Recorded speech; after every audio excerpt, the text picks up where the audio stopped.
Just as I stepped into the room, I saw Adam, but what happened in the next few seconds took my breath away. His eyes were burning with rage as he stormed toward me.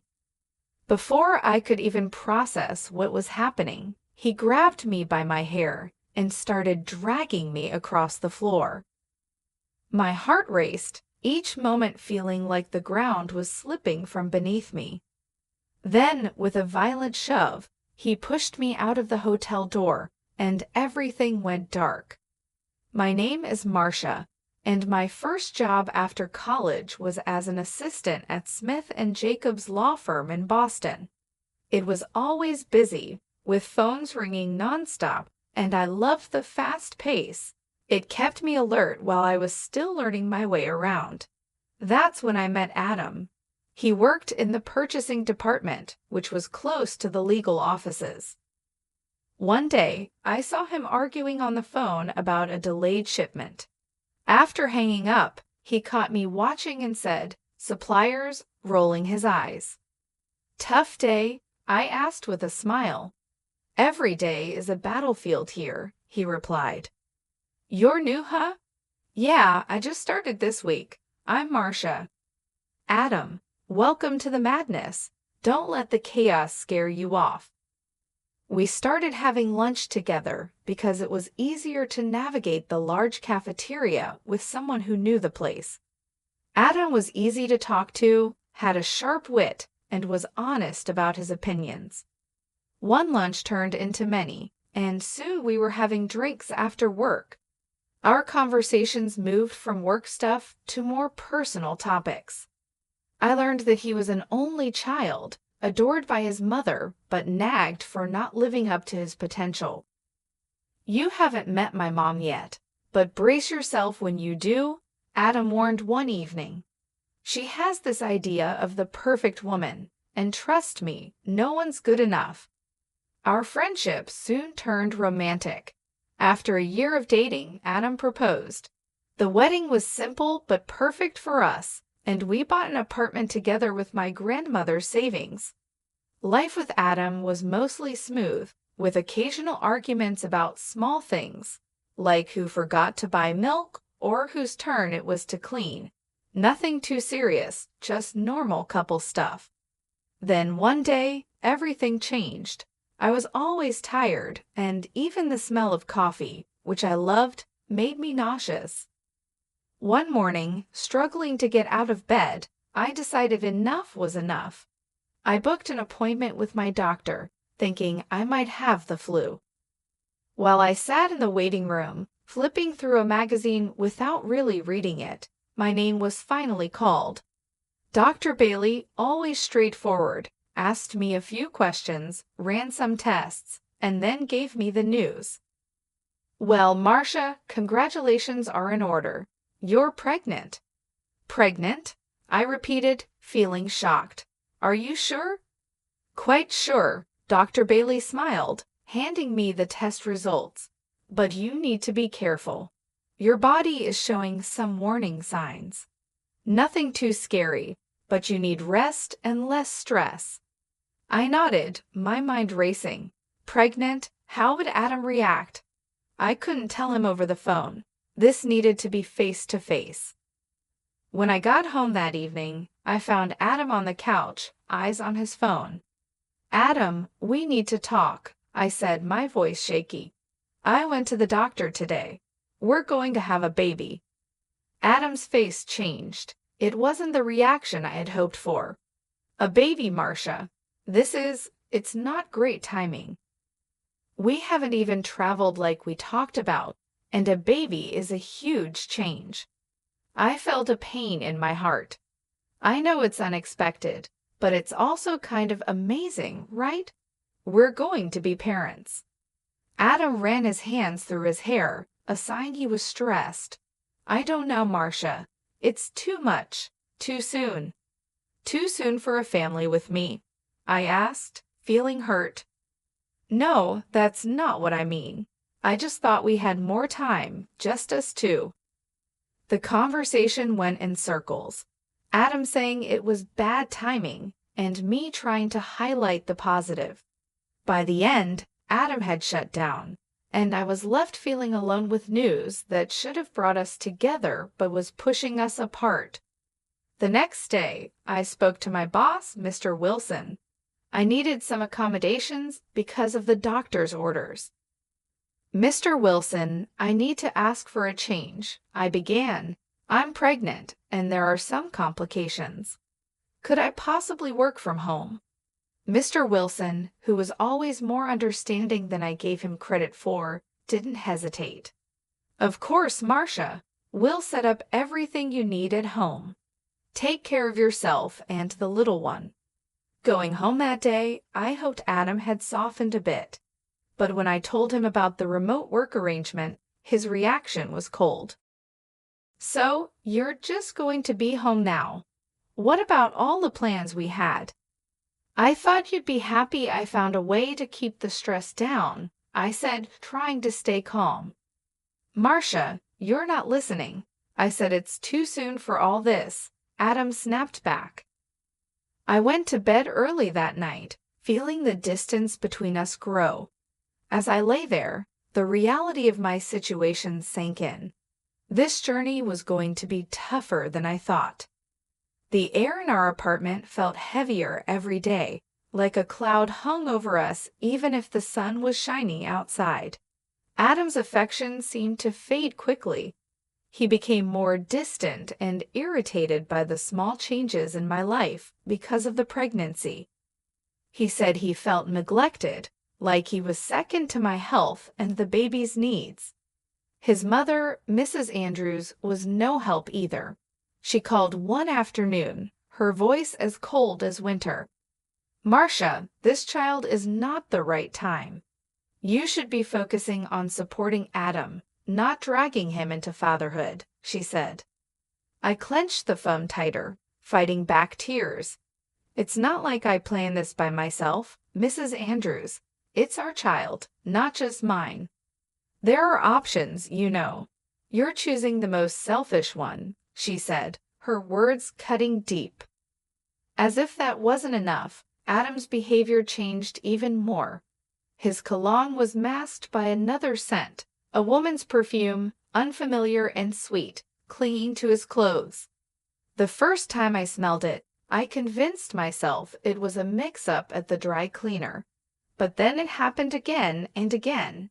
He also started staying out late, mumbling about needing to catch up on work, and his weekends were suddenly filled with business trips. It was too much to be a coincidence. I held my tongue, not wanting to believe the worst, but doubt had been planted. That Saturday, when Adam mentioned another business trip, I reached out to Eric, an old classmate who now worked as a detective. We met at a small cafe where we could talk privately. Eric slid a folder across the table to me. "I got what you asked for, Marcia. Are you sure you want to see this?" I nodded, unable to speak, and opened the folder. The photos were clear and unmistakable. There was Adam, and with him another woman. I recognized her from his office, a new hire he had mentioned in passing. "Marcia, I'm sorry," Eric said, his voice low. "There's video too. It's consistent." My heart sank to my feet. "Thanks, Eric. I needed to know." I went home feeling numb, carrying the folder as if it were made of lead. As I turned the key in the lock, the door swung open. Mrs. Andrews stood there, her face twisted in disapproval. "I came to see how you are. Adam said he's worried about you." "I know about Adam. He's not on a business trip. He's with someone else," I said. She scoffed, her defense quick and sharp. "You're driving him away. Always sick, complaining, needing things. What man wants that?" "That's no excuse for cheating," I shot back, anger rising. "And do you think having his baby will fix things? No one in the family wants this child, Marcia." "Only you," she said, her words like a physical blow. "Get out," I said, my voice trembling. She threw her hands up and stormed out, slamming the door behind her. The silence afterward was deafening. I sat on the couch, feeling numb and hollow. 30 minutes felt like an eternity, each second passing with heavy pain echoing the throbbing in my heart. My mind was racing, but a dreadful resolve settled over me. I had to face Adam and see the truth with my own eyes. Eric had given me all the details I needed. The Grand View Hotel, room 546. His voice had been filled with reluctant professionalism. My hands shook slightly as I parked the car and walked into the hotel lobby, my stomach in knots. I took the elevator, my heart pounding in my ears with each floor it passed. When the doors opened, I stepped out into a brightly lit hallway that felt too cheery for what I was about to do. Room 546 was just down the hall. As I approached, I could hear laughter and the clinking of glasses. My hand trembled as I knocked on the door. Room service must be here with the champagne. I heard a woman's voice, chirpy and carefree. After a few seconds that felt like hours, the door swung open. Adam looked out, his expression changing from anticipation to shock in an instant. "Marcia, what? How did you find me?" "I know everything, Adam," I said, my voice stronger than I felt. Without waiting for an invitation, I pushed past him into the room. The sight that greeted me was like a slap. There she was, his mistress, half-dressed and scrambling to cover up, as if modesty meant anything now. Adam recovered from his initial shock, and his face hardened. "Why are you here, Marcia? To spy on me? To beg?" "No, Adam. I'm here to see the truth," I replied, my voice steady despite the turmoil inside.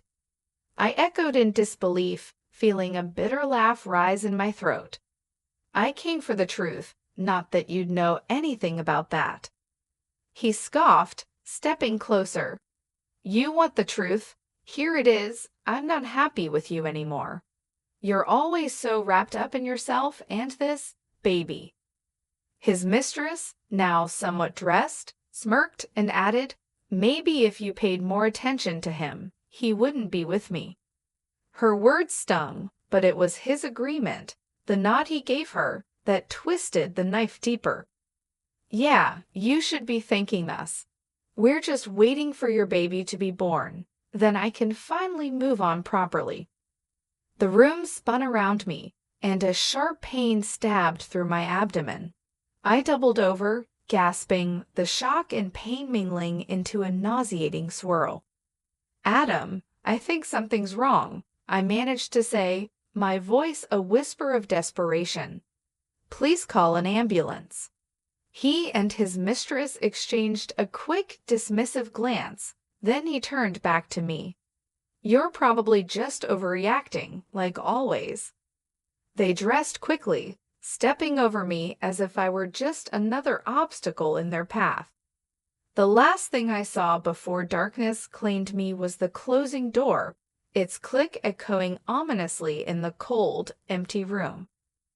I woke up to the gentle yet urgent voice of a maid trying to rouse me. "Ma'am, can you hear me?" Her face swam into view as I blinked away the darkness clouding my vision. The pain was still there, a dull ache that seemed to echo through my entire body. "Where am I?" My voice sounded hoarse, foreign, even to my own ears. "You're still in the hotel room, dear. I found you on the floor. I'm calling an ambulance now." True to her word, the next thing I knew, I was being wheeled through the emergency room. The hospital lights were harsh and blinding as nurses and doctors swarmed around me, their voices a cacophony of concern that I could barely comprehend. They asked questions, too many questions, but all I could think about was the betrayal and the pain. Adam never showed up at the hospital, nor did his mother. Calls went unanswered, their silence more painful than any physical wound. By the time the doctor came with the news that I had lost the baby, the grief was so heavy, so overwhelming, it was all-consuming. I could barely stop myself from screaming. The loss was not just a personal tragedy. It felt like an injustice, one that Adam, his mistress, and his mother had all played a part in. They had abandoned me, leaving me alone at my most vulnerable. Bitterness and anger brewed inside me like a storm. After what felt like an eternity, the hospital discharged me. I drove straight to our apartment and began packing Adam's things. Each shirt I folded, each sock I threw into the box, felt like cutting ties. With his belongings piled in the trunk of my car, I drove to Mrs. Andrews' house. I didn't bother with niceties. I unloaded his things right in the driveway, letting them fall wherever they may. I didn't knock, I just walked in. Mrs. Andrews was sitting in the living room, a look of resignation on her face. She knew why I was there. "Marcia," she started, her tone weary, "you should just leave. Take what dignity you have left." "Dignity?" I laughed, but there was no humor in it. "You think I came here for a lecture on dignity from you? He's my son. I stand by him, and he will be better off without you," she said bluntly. "He has excellent lawyers. You'll only embarrass yourself." At that, something snapped inside me. "Do you even care that your grandchild is gone? That your son left me alone in a hotel room to lose his child?" Her eyes flickered away, unable to meet mine. "It's a tough situation. It stunned Marcia." I stepped closer, my voice low and steady. "How do you feel as a mother, knowing what happened? Knowing your grandchild was lost?" She didn't answer, just looked away, a crack in her composed facade. "I will see your son in court," I said, the words heavy with promise. "You can tell him that." Turning on my heel, I left her sitting there, alone with the weight of her choices. As I walked back to my car, the cool air felt sharp against my skin, but my path had never been clearer. I would fight, not just for me, but for the life that was lost and for the truth that needed to see the light of day. Stepping into the courthouse, I felt every eye on me, or maybe it was just the weight of what was about to happen pressing down. My best friend from college, Lauren, was right beside me. She had become a shark in the courtroom, known for tearing apart even the slickest defense. When I told Lauren everything, she didn't hesitate. "I've got this, Marcia. And don't worry about the fees. This one's on me," she said, her voice fierce and reassuring. We sat at our table, papers neatly arranged, evidence ready. Across from us, Adam and his mistress looked confident, a smugness that irked me. As the proceedings began, their lawyer painted a picture of me as unstable, broken by grief, and fabricating stories. "The plaintiff has suffered immense emotional distress, yes, which has led to these wild accusations. There is no substantial evidence of any affair or wrongdoing on my client's part," he argued. When it was our turn, Lauren stood, her presence commanding the room. "Your Honor, not only do we have substantial evidence, but we also have testimony that will corroborate everything my client has claimed." She presented the photos first, clear and undeniable proof of the affair, passed around for the judge, and eventually to the opposing counsel, who looked visibly shaken as they viewed them. Next, Lauren played the video from the hotel. The room fell silent as the scene played out, me entering the hotel, then Adam and his mistress laughing and hugging, leaving the hotel without a hint of concern. "But that's not all," Lauren continued. She called the maid who found me to the stand. Her testimony was simple but powerful. "I found her on the floor, unconscious. They were gone. She could have died." Adam's face went white, and his mistress couldn't sit still, her leg bouncing nervously. When they were given a chance to respond, Adam stood up, his voice shaky. This isn't how it looks. We were just scared and confused. Scared? So you leave your pregnant wife unconscious on the floor. Lauren shot back, her tone icy. The judge took everything into consideration, the weight of the evidence, the testimonies. After what felt like a lifetime, he spoke. I find in favor of the plaintiff, Marcia Wilson. The evidence of infidelity and negligence is overwhelming. I am granting a 60/40th division of all marital assets, as well as financial compensation for the emotional distress caused by the actions of the defendants. As we walked out of the courtroom, Lauren elbowed me gently, a victorious glint in her eye. How's that for justice? I managed a small smile, feeling a mix of relief and sorrow. Thanks, Lauren. I couldn't have done this without you. Life began to limp back to normal after the courtroom drama. The weight of the trial had lifted, but the scars remained. Every day was a step forward, a move toward healing. With Lauren's support and my own determination, I started the difficult journey ahead. I bought a small apartment, and each new piece of furniture, every picture I hung on the walls, was a step away from my past torment. The only shadow over my fresh start was seeing Adam and his mistress at work, a constant reminder of the betrayal. One afternoon, as I was sorting through some legal briefs, my phone buzzed with a number I hadn't seen in a while. It was Adam's mother, Mrs. Andrews. Marcia, could we meet? I need to talk to you. Her voice trembled over the phone. I hesitated, memories of our last encounter flashing through my mind. Why should I meet you, Mrs. Andrews? It's about Adam and the company. Please, I wouldn't ask if it wasn't important. Curiosity piqued, and with a bit of old loyalty to the company that had stood by me, I agreed.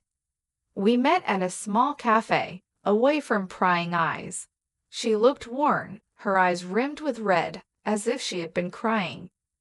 Adam, he's not the boy I raised anymore, she started, not meeting my eyes.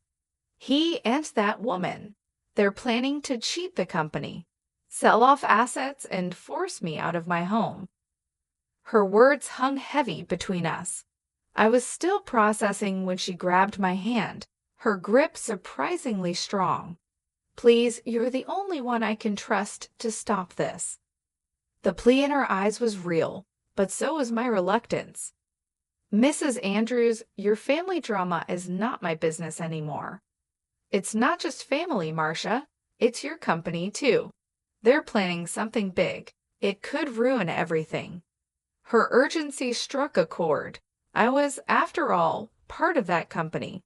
It had given me a chance when I was just a college grad, and many of my colleagues were like family. All right, I'll look into it. I conceded, more for the company than for her. Back at work, I quietly pulled records and contracts, tracing the trail of transactions Adam and his mistress were involved in.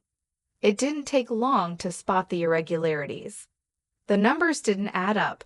Goods were being purchased at inflated prices, far above market value. Armed with evidence, I made my way to the director's office, laying the documents on his desk.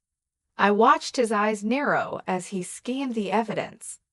This is serious, Mr. Wilson stated flatly, looking up at me. I'll handle this from here. Thank you, Marcia.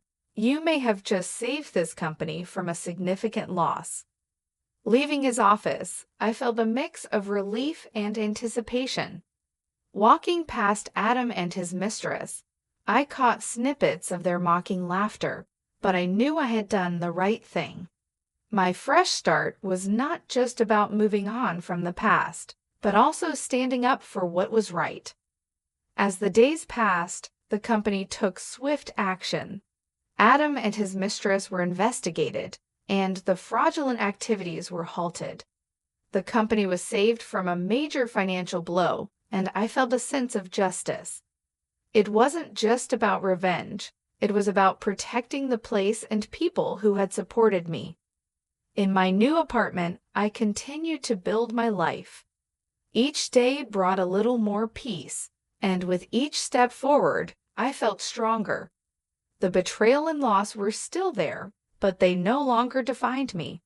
I was moving on, creating a new chapter in my life, and for the first time in a long while, I felt hopeful about the future.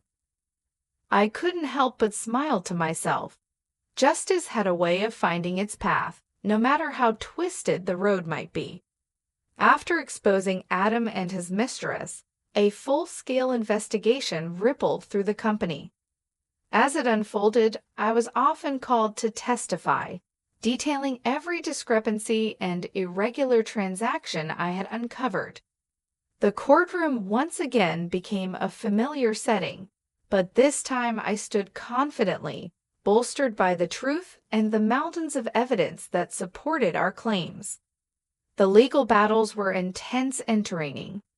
Adam and his mistress faced the consequences head-on. The company, having suffered significant potential losses, pursued justice relentlessly, culminating in a multi-million-dollar lawsuit against them.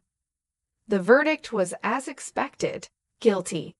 The court's decision barred them from holding any senior positions in the future, a fitting end to their corporate misdeeds. Amidst the chaos, my own career took a surprising but welcome turn. The company recognized my efforts and promoted me to a senior legal position, an acknowledgement that came with a significant reward. One quiet afternoon, as I was organizing files in my new office, a spacious room with a view of the city's skyline, my phone rang. The screen displayed a number I hadn't seen in a long while. It was Mrs. Andrews. "Marcia, it's me." Her voice came through, tinged with humility, a stark contrast to our last encounters. "I wanted to thank you for saving my home from being sold out from under me." Her gratitude was genuine, and despite everything, I felt a twinge of sympathy for her. "You're welcome. I did what I felt was right," I replied. There was a pause, a breath of silence before she added, "I was wrong about you, Marcia. So very wrong. I used to think you didn't deserve my son, but I've come to realize it was he who didn't deserve you." Her words, unexpected and raw, took me by surprise. "Thank you for saying that. It means more than you might know. Could we meet? I'd like to apologize properly, face to face," she suggested, a hint of hope in her tone. I considered her request. "All right, Mrs. Andrews, let's meet." We decided on a quiet cafe, neutral ground for what was to be a frank conversation. Sitting across from her, I saw the changes the months had wrought on her. Gone was the haughty demeanor, replaced by a somber reflectiveness. "Marcia, I'm sorry for everything. I was blinded by my own expectations, my own desires for Adam," she began, her voice trembling slightly. I nodded, allowing her to continue. "I know it wasn't easy for you, and I made it harder. I see now that you did what was right, not just for you, but for everyone involved." Her honesty was disarming. "Thank you for your apology. It's taken a lot to get here, but I appreciate it." We talked for a while, sharing thoughts and feelings that had been bottled up for too long. By the end of our conversation, there was a sense of closure. While the past couldn't be changed, there was a mutual understanding and respect that hadn't been there before. As I left the cafe, I felt a weight lift off my shoulders. Life had thrown many challenges my way, but I had faced them head-on and emerged stronger.